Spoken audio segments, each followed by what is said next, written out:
News watch میں ایک بار پھر آپ کو خوش آمدید کہتے ہیں اور بات کر رہے ہیں ہم امریکہ کی ایگزٹ اسٹریٹجی کی کہ امریکہ یہ کہتا ہے کہ وہ 2011 سے افغانستان سے وڈرال شروع کرے گا. اسٹوڈیوز میں ہمارے ساتھ موجود ہیں جناب کرنل ریٹائرڈ شجاع خانزادہ. خانزادہ صاحب، یہ آپ نے دیکھا 2002 میں امریکہ یہاں پر آیا افغانستان میں، اب 2011 شروع ہونے کو ہے.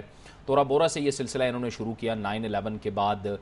آپ یہ ہسٹوریکل پرسپیکٹو بھی ذرا بتائیے، افغانستان کی جو ڈائنامکس ہیں وہ کیا ہیں کہ آج امریکہ نے آج تک کچھ حاصل نہیں کیا وہاں؟ دیکھیں جی، یہ میری اپیل ہے پاکستانی لیڈرشپ کے لیے کہ امریکہ کو ٹرسٹ کرنا بالکل نہیں ہے. امریکہ نے ہمیں بڑا لیٹ ڈاؤن کیا تھا 1989 جبکہ سوویت یونین وڈرا کر گئی تھی، اور اس وقت امریکہ کی ضرورت تھی تاکہ یہاں پر ریکنسٹرکشن ہو جائے، سوشل سیکٹر کے جتنے پروگرام ہیں تاکہ وہ ڈیولپ ہو جائے. امریکہ نے ہمیں چھوڑ دیا، اس وقت تنہا بالکل چھوڑ دیا ہمیں. اور جب ہمیں انہوں نے تنہا چھوڑا، ایک بہت بڑا ویکیوم پیدا ہو گیا افغانستان میں. وہ تو لمبی کہانی ہے، میں اس ویکیوم میں نہیں پڑھوں گا کہ کیا ہوا اس کے بعد. لیکن جب 9/11 ہوا، 9/11 کیا کس نے تھا، کہاں پر یہ پلان ہوا، اور جتنی بھی امریکن کی ایئر فورس کی بائٹ تھی، B-52 B-1 بامرز، انہوں نے بامبنگ شروع کر دی افغانستان کی. تورا بورا سے شروع کر دی. تورا بورا میں کیا ہوا؟ تورا بورا میں بچے، عورتیں، ہماری بہنیں وہ ماری گئی ہیں، بے قصور لوگ مارے گئے ہیں. تلاش کس کی تھی؟ ایک آدمی کی تھی، اسامہ بن لادن کی. ٹھیک ہے جی. اس کے بعد اس وقت تک اگر میں آپ کو فگر دوں تو تقریباً 40,000 افغان سیویلینز، انوسنٹ افغان سیویلینز جو ہیں وہ اس دوران شہید ہو چکے ہیں، جس میں بچے، بوڑھے، مرد، جوان سارے جی اس میں. ٹھیک ہے جی. اس میں تقریباً کوئی 30,000 تک لوگ جو ہیں وہ ابھی زخمی ہیں، وونڈڈ ہیں، جن کے یا ٹانگیں نہیں ہیں یا پاؤں نہیں ہیں، بالکل ہینڈی کیپٹ ہو گئے ہیں سارے. اتنا ظلم تو میں سمجھتا ہوں کہ چنگیز خان نے بھی کبھی اس ریجن میں نہیں کیا تھا جو کہ اس وقت امریکنز نے کر لیا ہے.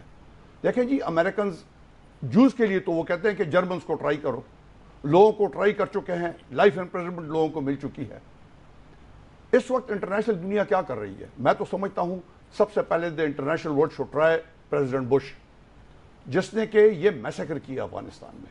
اور دیکھیں، افغانستان میں آپ جتنی بھی مداخلت کریں، جتنی بھی بامبنگ کریں، افغان ڈرنے والا نہیں ہے. اس کے لیے موت کوئی معنی نہیں رکھتی ہے. وہ اس کے لیے ہر وقت وہ ایک جہاد کے معنی رکھتا ہے موت اس کے لیے. تو وہ تو ہر لڑائی کے لیے تیار ہے. 8 سال سے ان کی فوجوں کو دیکھو، 1,40,000 فوجیں ہیں. یہ تقریباً بن جاتی ہے کوئی 6 کمبیٹ کوریں بن جاتی ہے. ٹھیک ہے، ٹھیک ہے. ٹھیک. ابھی تک انہوں نے کس جگہ میں کنٹرول کیا پورے افغانستان میں؟ $480 ارب انہوں نے خرچ کر لیے ہیں اس لڑائی میں. اگر یہی پیسہ امریکنز ایک سوشل سیکٹر میں لگا لیتی، ڈیولپمنٹ آف افغانستان میں لگا لیتی، موسٹ پرابلی ضرورت ہی نہیں تھی اس پورے لڑائی کی. لیکن اس کے ساتھ ان کے اور کیا مقاصد تھے؟ پاکستان کے خلاف، پاکستان کو ویک کرنا تھا، پاکستان کی فوج کو ویک کرنا تھا، ہمارے جو نیوکلیر اسیٹس تھے ان کے اوپر انہوں نے ہاتھ ڈالنا تھا، اس کو کیپ کرنا تھا ٹوٹلی، اور پاکستان کو بالکل انڈیا کی ہیجمنی کے نیچے لانا تھا. اچھا، یہ شجاع صاحب بڑا اہم نقطہ ہے فوج کے حوالے سے. پاک فوج کے حوالے سے ہم نے دیکھا ویکی لیکس میں کچھ معاملات آئے جس پہ بڑی وضاحت کی ISPR نے واضح کیا. اب پاک فوج سے جب کہا جاتا ہے، پاک فوج جنوبی وزیرستان میں مالاکنڈ میں انہوں نے کامیاب آپریشن کیے، اس کو کلیئر کیا، ہماری فوج کی تو یہ پرفارمنس ہے. لیکن پھر کنکاکٹڈ قسم کی سٹوریز فریم کی جاتی ہیں، پلانٹ کی جاتی ہیں، جس میں کہا جاتا ہے کہ کچھ لوگ آ رہے ہیں القاعدہ کے شمالی وزیرستان کے اندر اور وہ بڑی مزاحمت کریں گے اگر کوئی آپریشن ہوتا ہے. حالانکہ ظاہر ہے کہ اس بات کی تردید ہو چکی ہے کہ اس قسم کا معاملہ نہیں ہے. وہاں کی جو نالائکیاں ہیں وہ لگتا ایسا ہے کہ ہر بار ہماری فوج پہ ڈال دیا جاتا ہے. یعنی افغانستان کا علاقہ تو ان کے پاس ہے، وہ وہاں پہ اپنی کارروائی کریں، اگر وہاں وہ ناکام ہو رہے ہیں تو اس کی ذمہ داری وہ پاک فوج پہ ڈال دیتے ہیں. دیکھیں جی، جب پاک فوج امپلائی ہوئی تھی اس وقت امریکہ کے اگر آپ جرنلس پڑھ لیں، آپ ان کی اسسمنٹ پڑھ لیں تو ان کی اسسمنٹ یہ تھی کہ پاک فوج جو ہے فاٹا کے علاقے میں، سوات کے علاقے میں ڈیفیٹ ہو جائے گی، اور پاک فوج جو ہے وہ ٹوٹ جائے گی، ختم ہو جائے گی. اور جب یہ ختم ہو جائے گی، پاک فوج ویک ہو جائے گی، تو آٹومیٹکلی وہ فارن ٹروپس جتنے بھی ہیں، نیٹو فورسز، ان کو پاکستان کی آنے کی اجازت ہو جائے گی اور ہم لوگ کنٹرول کر جائیں گے پورے پاکستان کو. دیکھیں جی، پاکستان فوج ایک پروفیشنل فوج ہے. یہ وہ فوج ہے جو کہ ایک اسلامک فوج ہے. ISI آپ کی ایک آرگنائزیشن ہے, کوئی دنیا کی مانی ہوئی آرگنائزیشن ہے. یہ ISI اور فوج مل کر کے ایک بہت بڑی فائٹنگ مشین ہے. جب آپ نے ان کو لانچ کیا سوات میں, انہوں نے آپ کو رزلٹ دیے. جب آپ نے ان کو لانچ کیا وزیرستان میں, ان نے آپ کو رزلٹ دیے. اور دنیا اس وقت حیران ہے کہ پوری American army with American might counter insurgency کو کنٹرول نہیں کر سکی ان Afghanistan, whereas Pakistan has been able to control it with their armed forces. ٹھیک ہے. پاکستان آرمی ایک سٹیبلائزنگ فیکٹر ہے پاکستان میں اس وقت. ہمارے پاس اور کوئی ایسے ادارے نہیں ہیں جو کہ اتنے پرانے ہو, جو کہ اتنے اسٹرانگ ہو. پاکستان آرمی ایک واحد ادارہ ہے جو کہ اس وقت آپ کو سٹیبلٹی فراہم کر رہا ہے. جو اس وقت آپ کی لڑائی ہو رہی ہے, مطلب یہ ایک عام سیویلین اس کی اسسمنٹ سے بالکل باہر ہے, امیجنیشن سے باہر ہے کہ وہاں پر کیا کچھ ہو رہا ہے, اور پاکستان فوج اس کو کس طریقے سے کنٹرول کر رہی ہے. امریکن مائٹ نے کیا کچھ نہیں کیا آپ کے نیوکلیر کے خلاف. ISI نے کھڑے ہو کر کے, پاک فوج نے کھڑے ہو کر اس کو ڈیفینڈ کیا ہے. تو میں سمجھتا ہوں اس وقت جو آپ کی ساورینٹی جو ہے, اگر کوئی اس کو ڈیفینڈ کر رہا ہے یا اس کی آپ کی بقا اور سالمیت کو کوئی ڈیفینڈ کر رہا ہے, تو وہ یا ISI ہے یا پاکستان فوج ہے. ٹھیک ہے. اچھا, اس میں ایک شجاع صاحب بڑا اہم نقطہ ہے. یہ امریکہ اور نیٹو ہم پہ الزام لگاتا ہے, ایون افغانستان بھی یہ کہتا ہے کہ آپ کی طرف سے دراندازی ہو رہی ہے. ٹھیک ہے, فرض کیا ہم اس مفروضے کو مان لیتے ہیں کہ وزیرستان سے, جنوبی سے یا شمالی وزیرستان سے, جیسے اب وہ کہہ رہے ہیں جو ایک بلڈ اپ کر رہے ہیں, وہاں سے لوگ جاتے ہیں افغانستان کے اندر کارروائی کر کے واپس چلے آتے ہیں. تو کیا یہ سوال بھی آپ کے لیے اہم ہے کہ چلیں مانا کہ ہم انہیں کچھ نہیں کہہ رہے, تو یہ 60 میل افغانستان کے اندر چلے جاتے ہیں, ڈرون ہیں امریکہ کے پاس, ہیلی کاپٹر ہیں, فوج ہے, یہ وہاں جا کے مار دیں, یہ بھی آپ کی نزدیک اہم ہے کہ ہم اگر کارروائی نہیں کر رہے تو چلیں آپ کارروائی کر لیں؟ دیکھیں جی, یہ افغانستان اس وقت جنگ آزادی لڑ رہا ہے. ٹھیک ہے جی, وال آف لبریشن ہو رہی ہے. افغانستان کی تاریخ کو آپ دیکھیں, 3 افغان وار لڑی گئی ہیں, تینوں میں برٹشرز نے ڈیفیٹ حاصل کی ہے. اس کے بعد روس آیا ہے, 10 سال لڑا ہے, اور کیا ہو گیا اس کے روس کے ساتھ. پھر امریکہ آئی ہے, سب سے بڑا بلنڈر جو کیا امریکہ فزیکلی اندر آئی ہے.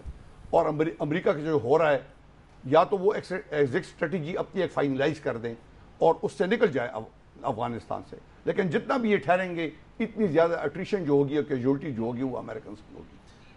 پاکستان, یہ لوگ کہتے ہیں پاکستان کے لوگ اندر جاتے ہیں, بارڈرز ہیں جناب, کراسنگ پلیسز ہیں, آپ کے پاس اتنی کیپیبلٹی ہے, الیکٹرانک کیپیبلٹی ہے, مین پاور کیپیبلٹی ہے, آپ سیل کریں بارڈر کو, آپ سیل کریں کراسنگ سائٹس کو, سارے مارے ان کو, آپ جو بھی کریں نہیں کر سکتے ہیں.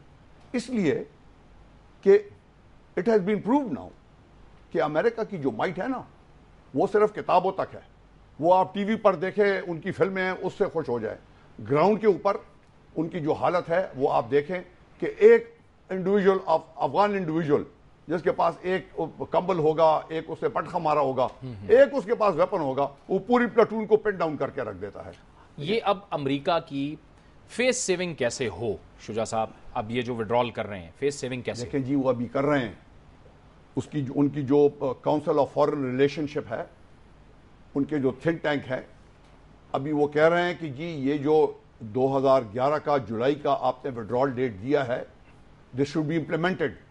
انہوں نے کہا اس وقت جو آپ کی اسٹریٹجی ہے کاؤنٹر انسرجنسی کی, اس کو چینج کر دیں. ابھی دیکھیں نا, ان کی تو اسٹریٹجیز جتنی بھی بنی ہے, پاک افغان اسٹریٹجیز بنی ہے, ہر 3 مہینے کے بعد ان کی ریویو ہو رہی ہے, اس پہ میجر چینجز آ رہی ہیں. ابھی ان کا یہ ہے کہ جی آپ یہ کاؤنٹر ٹیررزم کی اسٹریٹجی شروع کر دیں, کاؤنٹر انسرجنسی میں آپ کو ٹروپس صحیح چاہیے ہیں, آپ پل آؤٹ کر لیں تقریباً 100,000 ٹروپس. اور اس وقت یہ بہت بڑی ڈیبیٹ چل رہی ہے between Pentagon, between the Republican and between the foreign council کے ساتھ. فارن کونسل اور تھنک ٹینک فیور میں ہے کہ کاؤنٹر انٹیلیجنس کے رول میں آپ آ جائیں, نیٹو ٹروپس اور امریکنز, باقی آپ کو ڈرا کر دیں. بیکاز یو کی not now maintain for further, you see economically بھی آپ مینٹین نہیں کر سکتے ٹروپس کو, اور فزیکلی بھی آپ مینٹین نہیں کر سکتے ٹروپس کو. تو میں سمجھتا ہوں اس وقت Obama with in week I think ان کی نئی اسٹریٹجی آ رہی ہے, اور میں سمجھتا ہوں کہ بہتری اس وقت امریکہ کے لیے ہے اگر یہ فیس سیونگ کرنا چاہتے ہیں. اور لیٹ می ٹیل یو, یہ فیس سیونگ ان کی وڈرال جو ہوگی اس میں بھی Pakistan will be acting as a covering troops ان کے. ٹھیک ہے نا جی, تاکہ ان کی زیادہ کیجولٹی نہ ہو اور یہ آسانی پہ جا کر. تو ان کو they should be grateful to the Pakistan army, to the ISI and to the people of Pakistan کہ وہ ان کو ابھی